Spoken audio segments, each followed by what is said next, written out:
NASCAR Nationwide Series at Texas is brought to you by Nationwide Insurance, official auto insurance partner of NASCAR, and Verizon Wireless, America's most reliable wireless network. Under our fifth caution here at the O'Reilly Auto Parts Challenge at Texas, and here are the breakdowns for the top 5 in pit stops, and notice who is not on there, and that is the 33 of Kevin Harvick. Let's go back and show you what happened on that pit stop.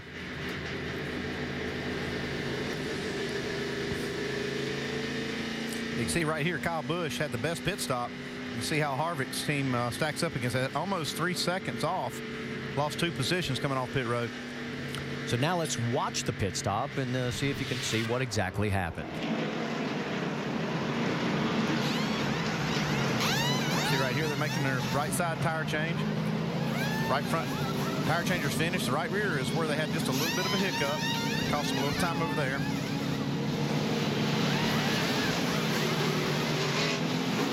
Looks like both sides, the rear was just a little bit off. Saved your worst one for the best time. Great. And that was Kevin Harvick's assessment of the pit stop. I wouldn't call that morale building.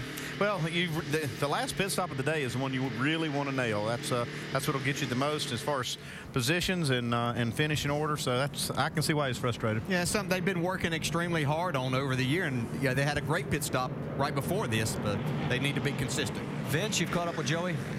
It's good to see Joey Logano smiling after that hit, but not much you can do about that ride. But how was the car leading up to that point? No, GameStop Toyota wasn't up to par all weekend. We weren't good in practice or qualifying, and we were about an 8th to 9th, 10th place car all day, and that's all we had. I don't know why. I don't know what the deal is. It didn't drive that bad. We just had no speed in the car, so left rear just popped, and it is what it is. It's over now, so go to the next one. Glad to see he's okay as we go back green. And it is Kyle Busch, Brad Keselowski on the front row, then Kenseth, Leffler, Harvick, Bliss, and we got some out. Right there, looks like Brad Keselowski got in front of Kyle Busch and backed off the throttle so he didn't get penalized. You see right there, just about got run over. So after that close call, everybody catches their breath. Now we'll go 3 wide down the backstretch. And 4 wide here with Harvick making it 4 wide. Up, backs out. Thinks better of that situation. See a little puff of smoke, looks like from David Reagan's car. Right rear. See if it's still there. See everybody trying to steal as many spots as they can right now while the tires are good. Another 3 wide situation with Carl Edwards in the middle right there trying to make a move. Man, nobody giving here, boys. Gonna go 3 abreast. That's Carl, the meat of the sandwich. Harvick down low, Bliss up high. Yeah, you can see Carl go in there and kind of hold his line. That forced Mike Bliss to get out of the throttle. Yeah, nobody seems to be able to get up that high and hold on to it. This is for 3rd right here. Brad Keselowski, Matt Kenseth. In front of them is Busch and Leffler. That's right. Jason Leffler has moved up into 2nd. We saw these 2 right here race the last restart for a few laps side by side as Kenseth able to make that stick coming out of turn 2. All right, now that everybody's sort of sorted out, never did get a chance to give you the wave arounds. McClure, Wimmer, Raines, Kenny Wallace. That means we now have 16 cars on the lead lap. Let's go back and take another look at this restart. Now keep in mind that the leader is Kyle Busch. He is the one that controls the restart.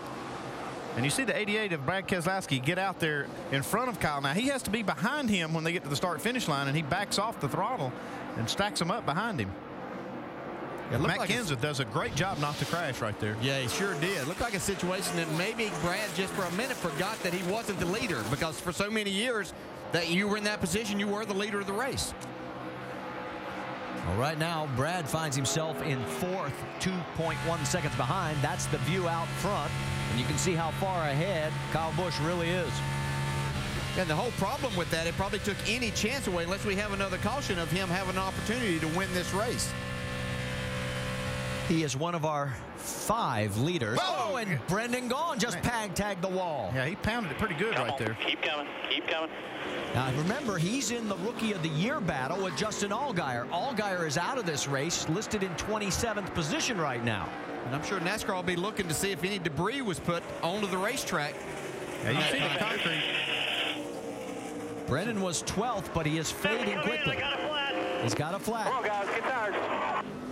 He's got a lot of damage also. This is going to cost him because it's going to put him a lap down. He is trying to get it around, and you can see the smoke coming off of that tire. It's already rubbing. That's Wimmer going underneath him. He's going to bypass pit road this time by. Which I'm sort of surprised at. Ron, how bad does it look? You can see he decides to go on that high line, which he does a lot. Really bumpy right there. You can see gets looked like he was fighting the back end, just no grip there as he got off of turn 2, and then as it flattened out, he pounded the wall. He hits it right here at the safer barrier and does a lot of damage, but he also hits it again right here at the concrete.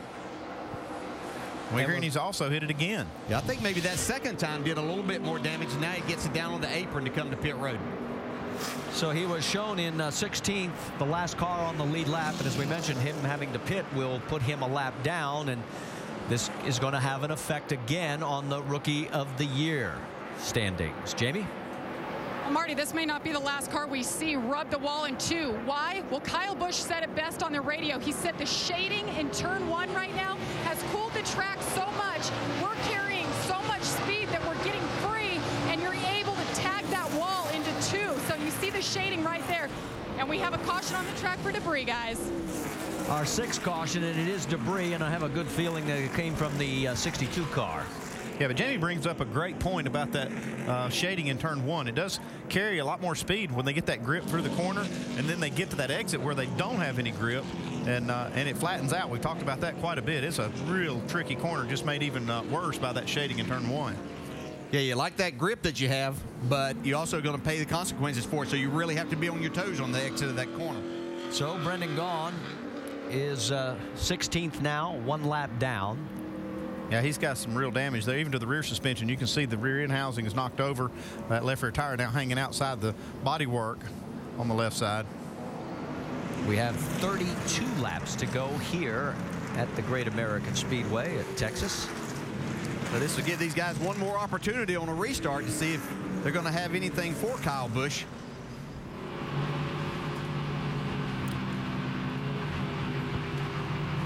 So we're here now. Brendan Gaughan is going to be the free pass winner this time around. The caution was brought out for debris, not for him hitting the wall, so that's why he's eligible. Yeah, but I'm sure there's some guys in that field that are saying, wait a minute, it's his debris that caused it. I want that spot. Technicality. Stay with us. We're coming back.